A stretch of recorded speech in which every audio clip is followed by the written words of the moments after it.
All right. Hello again, everybody. Jimmy Beasley coming to you again from Terre Haute, Indiana. I'm an APA pool player. I'm a 2 trying to make it to a 7. Our APA 9-ball team played last night. Big matchup. Number 1 team against number 2. We're number 2. Some silly things happened, though. Our captain got a call from the number 1 team. They had a really good number 4, hadn't played enough matches to qualify for the tournament, so they want to know, could he play twice last night? I got no problem letting somebody make up matches like that. Things happen, jobs, COVID, all that. That's fine. But he had it set up to where this number 4 was going to play both of our number 2s. We're playing for first place. So, of course, I get thrown to the lines. I have to play the guy first. A very good number 4. I end up losing 31-6. And 14 dead balls.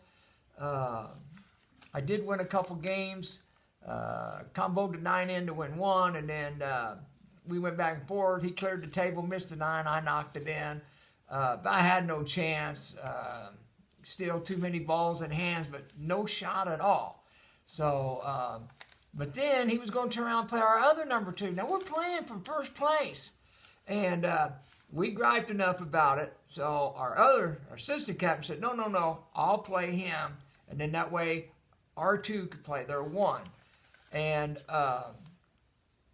we opened up the night. Our number 4 was a girl. She opened up. She beat a 3. And then our number 5 beat a 5. And then I played and got beat 19-1 on the score sheet, but we were still up 31-29, something like that. Well, our 7 beat the 4 in the next match, put us up, and then it come down at the end. Our number 2 beat a 1, and we ended up winning by 10 points. So we could be in first place going into next week. We've only got 1 week to play left in this session. So if we win next week, because we have a bye the last week, we could win the league, and that would be awesome. That'd be my first championship in 9-ball. We finished second last session, so a very good team. My problem, too many balls in hands again. He just didn't leave me any shots, and, I don't care how good you are if you don't have it. Now, my problem is this. I'm a former teacher and a coach, so I know what it's like. And one thing I've always said, especially when talking to people that homeschool their kids, you cannot teach until you're taught. I'm trying to teach myself this game here, and I can't be taught. There's some good people on this YouTube. I want to give you some names that I want you to look up. 5 that I really like.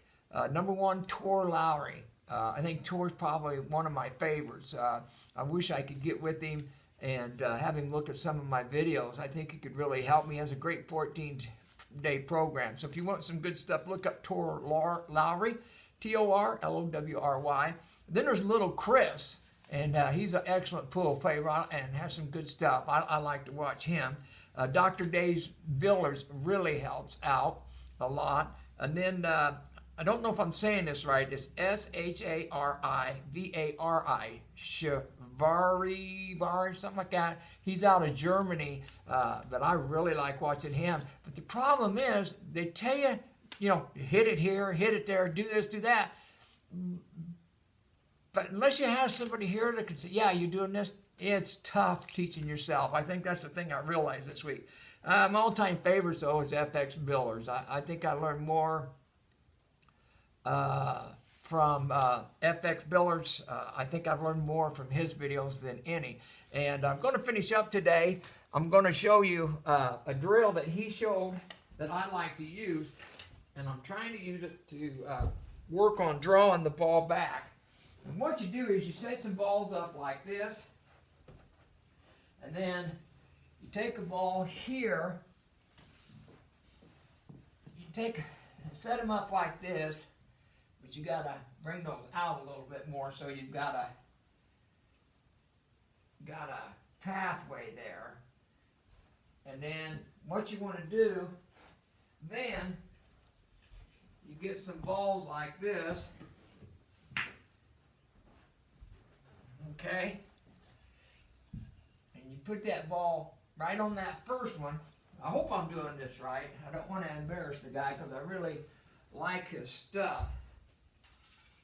and take your cue ball, and then what you want to do is try to hit this to where you hit the 3 and you knock it in, and then it draws back. Now first you want to do it slowly, lightly, so it comes back to the first line, and then do it. See how that followed in? Funny thing is, they sure make it look easy, and it's not. Alright, so we start that there. And this is kind of hard for me. I set it up this way because it's hard for me to reach across, especially since I can't use my left hand from the accident years ago. So, trying to hit it down low. Well, that stopped. So I didn't do bad on that one. Because what you want to do is you want to stop it on this line right here, if I saw it right. So then what you do is you bring the ball back to the next angle. Remember, they say to keep it down and low. Snap. Come back, but it didn't come back as far as I wanted it. I don't think I had that ball up far enough, because you want it to end right there. So, pull that back out, come back this way. Let's try it again. They say hit it low, keep it level. So it pretty much stayed there, but if it rolls to the right or left, I've not hit it in the center like they've said. So, what do you think? If you enjoy this video, leave a like, share it with somebody, comment down below. I finally figured out how you can get the comments in there. I hadn't had that set up right, so go ahead and help me out. Just a pool player, trying to be, I am a 2, trying to make it higher to at least a 7. Help me out, will you? Have a good week. Stay warm this weekend. I'll see you next week.